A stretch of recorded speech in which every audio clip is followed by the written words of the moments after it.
우리의 삶에는 삶의 방향을 바꾸어주는 여러 장면들이 있습니다. 어떤 기억은 미소를 짓게 하기도 하고, 어떤 기억은 눈시울을 적시게 하기도 합니다. 또 어떤 기억은 한 사람의 내면을 조용히 변화시켜서 오늘의 그 사람의 모습으로 빚어가기도 합니다. 제게는 눈이 보이지 않으셨던 할머니의 손이 바로 그런 기억입니다. 명절이 되면 저와 제 동생은 늘 할머니 방에서 잤습니다. 할머니는 눈이 보이지 않으셔서 그러셨는지 항상 잠자리에 들 때면 살며시 이불 속으로 손을 뻗어서 저와 제 동생의 손을 잡아주곤 하셨습니다. 그리고 그 손에는 항상 꼬깃꼬깃 구겨진 용돈이 쥐어져 있었어요. 그런데 다음날 아침이 되면 저와 제 동생의 손에 쥐어져 있는 그 용돈의 액수가 달라가지고 저와 제 동생이 옥신각신했던 그런 기억도 있습니다. 할머니의 오른손으로는 제 동생의 왼손을 잡아주었고, 또한 할머니의 왼손으로는 제 동생의 오른손을 잡아주었습니다. 그렇게 할머니는 사랑을 전해주셨어요. 그 손의 온기가 어찌나 따뜻했던지 지금도 기억이 생생합니다. 할머니께 효도를 하겠노라 다짐을 했었는데 제가 성인이 되기 전에 소천을 하셔서 그 바람을 이루지는 못했습니다. 그러나 그 손의 기억은 시간이 흘러도 사라지지 않고 제 가슴 속에 남아 있습니다. 그리고 저의 사역과 또한 제 신앙의 밑바탕이 되어주고 있습니다. 오늘 본문에도 한 노인의 손이 등장하고 있습니다. 바로 야곱의 손입니다. 야곱은 나이가 많아져 눈이 어두워졌습니다. 그러나 그는 요셉의 두 아들 므낫세와 에브라임의 머리 위에 손을 얹어 축복을 하여 주고 있습니다. 이 장면은 단순한 가족사의 미담이 아니에요. 언약의 하나님께서 시대를 이어가게 하시는 그런 은혜의 사건인 것입니다. 더 깊이 보면 야곱의 손은 인간의 계산과 관습을 따르지 않았습니다. 그는 의도적으로 손을 엇갈려서 오른손을 찾아 에브라임에게, 왼손을 장자 므낫세에게 얹게 됩니다. 이 엇갈린 손은 훗날에 십자가에서 빛날 구원의 길을 상기시키는 상징적인 그림처럼 보입니다. 곧 강한 자의 공로나 서열이 아니라 은혜로 세우시는 하나님의 길이 무엇인지를 조용히 비춰주고 있는 것입니다. 오늘 우리는 이 본문을 따라 믿음의 눈과 은혜의 질서라는 두 가지 주제를 중심으로 하나님께서 한 가정과 한 민족의 미래를 어떻게 열어가시는지를 함께 살펴보고자 합니다. 첫 번째, 야곱의 육신의 눈은 어두워졌으나 믿음의 눈은 열려 있었습니다. 야곱은 육신의 눈이 어두워졌지만 믿음의 눈은 열려 있었습니다. 우리 다 같이 본문 10절에서 11절까지 봉독하도록 하겠습니다. 10절과 11절입니다. 이스라엘의 눈이 나이로 말미암아 어두워서 보지 못하더라. 요셉이 두 아들을 이끌어 아버지 앞으로 나아가니 이스라엘이 그들에게 입맞추고 그들을 안고 요셉에게 이르되 내가 내 얼굴을 보리라고는 생각하지 못하였더니 하나님이 내게 내 자손까지도 보게 하셨도다. 방금 읽은 본문은 아주 간단하지만 중요한 사실을 우리에게 보여주고 있습니다. 10절에 보면 이스라엘의 눈이 나이로 말미암아 어두워서 보지 못하더라. 나이가 들면 누구나 자연스럽게 겪는 일입니다. 글자가 잘 보이지도 않고 상대방의 얼굴이 잘 보이지도 않습니다. 가까이 있어도 무엇인가를 알아보지 못할 때가 많이 있어요. 야곱도 그랬습니다. 그래서 8절에 기록한 대로 야곱이 요셉에게 이들은 누구냐라고 묻는 장면은 지극히 자연스러운 현상입니다. 그리고 이 장면은 단지 눈이 침침해서가 묻는 말이 아니라 인간은 한계가 있다는 것을 우리에게 보여주고 있습니다. 성경은 실패가 없는 영웅담을 기록한 책이 아닙니다. 실패하고 다시 일어서는 보통 사람들의 이야기를 전하고 있습니다. 그 연약함 속에서 하나님께서 어떻게 일하시는지를 우리에게 보여주고 있는 것입니다. 그런데 그 다음 9절 11절은 분위기가 완전히 달라집니다. 내가 너의 얼굴을 보리라고는 생각하지 못하였더니 하나님이 내게 너의 자손까지도 보게 하셨도다. 이 고백을 다른 말로 바꾸면 이렇습니다. 요셉아, 나는 너를 다시 못 볼 줄 알았다. 그런데 하나님이 은혜를 베풀어 주셔서 너의 아들들까지 나에게 보게 하셨구나.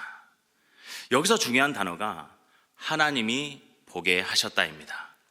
눈이 어두워졌다는 사실과 하나님이 보게 하셨다는 사실이 한 문장에서 나오고 있습니다. 인간의 한계를 인정함과 동시에 하나님께서 베푸신 은혜를 함께 고백하고 있는 것입니다. 이것이 바로 믿음의 시선입니다. 믿음의 눈인 것입니다. 믿음은 나는 약하다에서 멈추지 않습니다. 나는 약하지만 하나님께서 역사하신다까지 나아가는 것입니다. 그리고 10절에 보면 그들에게 입맞추고 그들을 안고라는 표현도 나옵니다. 야곱은 손자들을 끌어안고 입을 맞추게 됩니다. 이것은 단순한 정서적 표현을 넘어서는 장면입니다. 하나님께서 허락하신 만남을 맞이하는 감사의 표현인 것입니다. 왜냐하면 그는 야곱의 이름으로 손자들을 마주하지 않았습니다.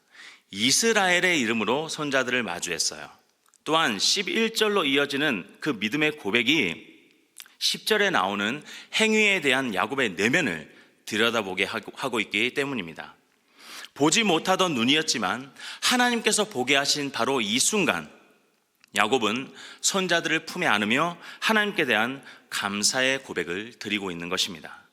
이것이 바로 인간이 가진 한계의 자리에서 하나님의 은혜를 알아본 사람의 반응인 것입니다.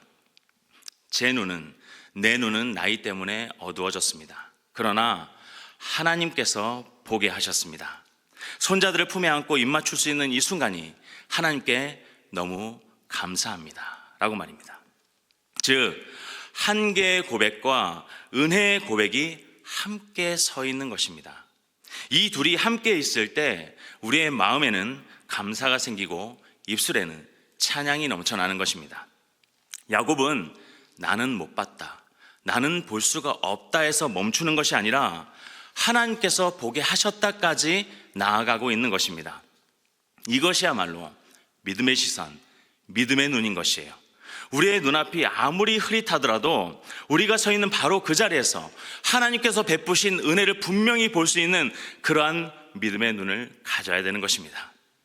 야곱이 어떻게 믿음의 눈을 가질 수 있었는지 우리의 삶에도 비춰본다면 자기의 한계를 숨기지 않을 때 믿음의 눈은 밝아집니다. 내 눈이 어두워서 보지 못한다는 고백이 먼저인 것이에요. 나의 약함을 감추는 것이 아니라 나의 약함을 인정하는 그 진실이 하나님의 은혜를 더 또렷하게 볼 수 있게 만들어 준다는 것입니다. 또한 같은 장면도 우연이 아니라 하나님의 허락으로 읽기 시작하면 믿음의 눈은 달라집니다.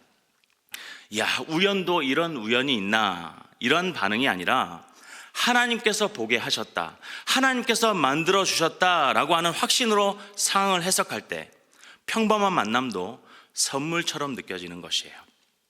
설명은 같아도 해석의 자리가 바뀌면 우리의 마음에는 하나님께 대한 감사가 먼저 올라오게 되는 것입니다. 그리고 이름이 바뀌면 시선도 바뀝니다. 본문은 그를 야곱이 아니라 이스라엘이라고 부릅니다. 이것은 개인의 시선을 하나님의 언약 안의 선자의 시선으로 바꾸어 놓은 것입니다. 같은 현실도 나의 이야기, 나의 개인적인 이야기가 아니라 하나님의 아들로서의 이야기, 하나님의 딸로서의 이야기가 된다면 상황은 완전히 달라지는 것이에요. 이렇게 자신의 한계를 숨기지 않고 만남을 하나님의 허락으로 해석하며 언약의 이름으로 자신을 바라보는 순간 우리의 삶은 달라지는 것입니다. 우리의 시선이 완전히 바뀌는 것이에요. 야곱에게 열렸던 그 믿음의 눈이 오늘 우리의 삶 속에서도 반드시 열리게 될 줄로 믿습니다. 자, 두 번째, 요셉은 장자를 기대했지만 야곱은 은혜를 선택했습니다. 요셉은 장자를 기대했지만 야곱은 은혜를 선택했습니다. 우리 다 같이 본문 12절에서 14절까지 봉독하도록 하겠습니다. 본문 12절에서 14절까지 말씀입니다. 요셉이 아버지의 무릎 사이에서 두 아들을 물러나게 하고 땅에 엎드려 절하고 오른손으로는 에브라임을 이스라엘의 왼손을 향하게 하고 왼손으로는 므낫세를 이스라엘의 오른손을 향하게 하여 이끌어 그에게 가까이 나아가매 이스라엘이 오른손을 펴서 차남 에브라임의 머리에 얹고 왼손을 펴서 므낫세의 머리에 얹으니 므낫세는 장자라도 팔을 엇바꾸어 얹었더라. 이 부분은 손자들의 자리 배치 그리고 야곱의 손의 방향만으로 이야기를 진행하고 있습니다. 먼저 12절을 보면 요셉이 두 아들을 잠시 물러나게 하고 엎드려 절하고 있습니다. 물론 아버지 앞이고 동시에 하나님의 언약 앞이기 때문입니다. 그리고 13절에서는 배치가 아주 구체적으로 나타나요. 장자 므낫세에게는 야곱의 오른손 앞에, 차자 에브라임은 왼손 앞에 세우게 됩니다. 고대 근동 문화에서 오른손은 우선권, 힘, 명예에 대한 의미였습니다. 축복식이라면 오른손이 장자 위에 가는 것은 당연한 질서였습니다. 그래서 요셉은 그 질서를 존중했던 것이고 누구보다 아버지의 축복이 정해진 자리로 정확히 내려가기를 원했습니다. 여기까지는 사람이 준비한 길입니다. 사람이 준비한 질서예요. 그런데 14절에 보면 반전이 나옵니다. 이스라엘이 오른손을 펴서 차남 에브라임의 머리에 얹고 왼손을 펴서 므낫세의 머리에 얹으니 팔을 엇바꾸어 얹었더라. 본문은 의도적으로 이 표현을 반복해서 강조하고 있습니다. 또한 엇바꾸어라는 이 표현은 우연이 아니라 의식적인 행동이었습니다. 히브리어로 시켈이라는 동사인데 의도적으로라는 의미가 함께 포함되어 있는 단어입니다. 즉 떨리는 손이 잘못 나간 것이 아니라 알고 바꿨다는 뜻이 되는 것입니다. 12절과 13절에서는 사람이 보기에 당연한 자리로 므낫세와 에브라임을 요셉은 세웠습니다. 그런데 14절에서 야곱은 그 자리를 바꾸어 하나님이 보시기에 좋은 대로 손을 얹은 것입니다. 아무런 설명과 변론 없이 손을 교차했다는 그 사실만으로도 우리에게 지금 메시지는 전해지고 있습니다. 축복의 주도권은 사람에게 있지 않고 하나님께 있다라는 사실입니다. 그런데 이때 우리는 주의해야 될 점이 하나 있습니다. 야곱이 에브라임만 높이고 므낫세를 버린다는 뜻이 아니라는 것입니다. 내일 본문 19절에 보면 야곱은 므낫세도 큰 민족을 이룰 것이라고 말합니다. 무슨 뜻이냐 하면 하나님께서는 므낫세를 배제하신 것이 아니라 축복의 우선순위를 바꾸신 것이라는 말입니다. 하나님께서 베푸시는 은혜의 역전은 누군가가 얻으면 누군가는 반드시 잃게 되는 방식이 아닙니다. 그것은 세상의 방식입니다. 세상은 누군가가 얻으면 누군가는 잃게 됩니다. 누군가는 올라가면 누군가는 낮아지게 되어 있는 것입니다. 그러나 하나님의 방식은 다릅니다. 하나님은 그 은혜를 흘려보내실 때 각 사람을 하나님의 계획 속에서 각자의 자리에 놓으시는 것입니다. 다시 말해 은혜의 자리는 탈락시키는 것이 아니라 다시 놓는 것, 바로 재배치인 것입니다. 그래서 축복의 기준은 관습이 아니라 하나님의 주권입니다. 지금까지 이렇게 해왔으니까 이렇게 하는 것이다가 아니라 하나님께서 정하셨으니까 이렇게 하는 것이다 라는 말입니다. 우린 때론 이렇게 생각합니다. 그래, 이 자리는 이 사람이 차지하는 것이 옳아. 그래, 이 자리는 이 사람이 앉는 것이 당연해. 그러나 성경은 다르게 말합니다. 하나님은 때때로 우리가 당연하다고 여기는 그 자리를 다시 놓으십니다. 재배치하시는 것이에요. 하나님의 손은 절대로 틀림이 없는데 우리의 시선이 그것을 낯설게 보는 것입니다. 그러나 그 낯섦은 하나님께서 의도하신 길이고 실수가 아니라 완벽한 판단입니다. 본문이 말하는 것은 누가 더 크냐, 누가 더 큰가가 아닙니다. 누가 정하시는가, 누가 정하셨는가가 중요한 것입니다. 하나님의 손은 사람의 손보다 늘 앞서는 것입니다. 사람의 손이 하나님의 손을 앞서는 것이 아니라는 말입니다. 그래서 야곱의 엇바꾼 손은 은혜의 주권이 하나님께 있다는 것을 조용히 증언하고 있습니다. 성도 여러분, 그렇기에 우리의 눈앞의 질서만 보지 말고 그것을 서둘러 판단하기보다 하나님께서 정하시는 자리와 그 때를 신뢰하는 믿음의 눈을 가져야 될 줄로 믿습니다. 사람의 계산이 아무리 분명하게 보여도 본문이 보여준 엇바꾼 손의 방향, 곧 하나님의 주권과 은혜의 기준을 늘 기억할 수 있기를 바랍니다. 높아짐과 낮아짐, 앞서고 뒤서는 삶의 모습 속에서도 하나님은 그 누구도 버리지 아니하실 줄로 믿습니다. 각 사람을 하나님의 계획 속에 있는 그 자리에 다시 놓으실 줄로 믿습니다. 그러므로 오늘 나의 삶의 한 장면이 다소 어색하고 낯설게 보일지라도 그것이 하나님께서 가장 좋은 길로 인도하시는 바임을 신뢰할 수 있기를 주님의 이름으로 축원합니다. 이후에 야곱은 언약의 하나님, 나를 기르신 하나님, 환난에서 건지신 하나님을 고백하며 본문을 마무리하고 있습니다. 이 고백이 오늘 우리의 마음을 비추는 거울이 됩니다. 말씀을 정리하겠습니다. 야곱은 육신의 눈이 어두웠지만 믿음의 눈으로 현재를 바라보았습니다.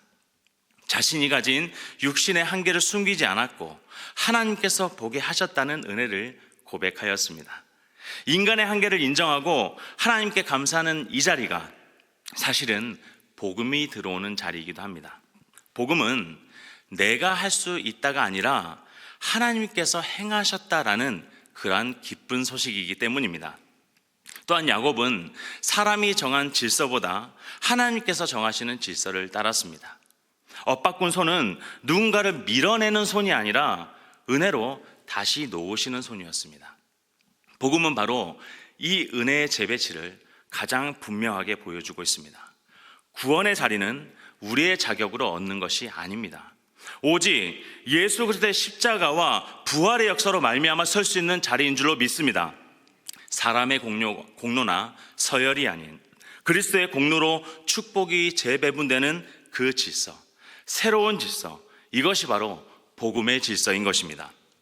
그리고 야곱은 축복문을 통해 언약의 하나님, 또한 돌보심의 하나님, 구원의 하나님을 고백하고 있습니다. 아브라함에게 약속하신 그 언약이 그리스도 안에서 완벽하게 성취가 되었습니다. 하나님의 돌보심은 선한 목자이신 예수님 안에서 오늘도 우리를 여전히 돌봐주고 계십니다. 또한 구원의 하나님은 예수님의 십자가와 부활로 확증이 되었습니다. 그러므로 오늘 본문의 엇갈린 손은 우리 마음에 복음을 새기게 합니다. 오늘 우리에게 필요한 것은 보이는 것에 가려지지 않는 믿음의 눈, 그리고 사람의 서열이 아니라 하나님의 은혜의 질서를 기억하는 시선, 또한 나의 소유보다 하나님의 자녀라는 정체성을 귀하게 여기는 삶의 태도인 줄로 믿습니다. 오늘 야곱의 엇갈린 손이 가리키고 있는 이 복음의 길이 우리의 삶을 은혜의 자리로 이끌어주는 복된 길이 될 줄로 믿습니다. 아멘.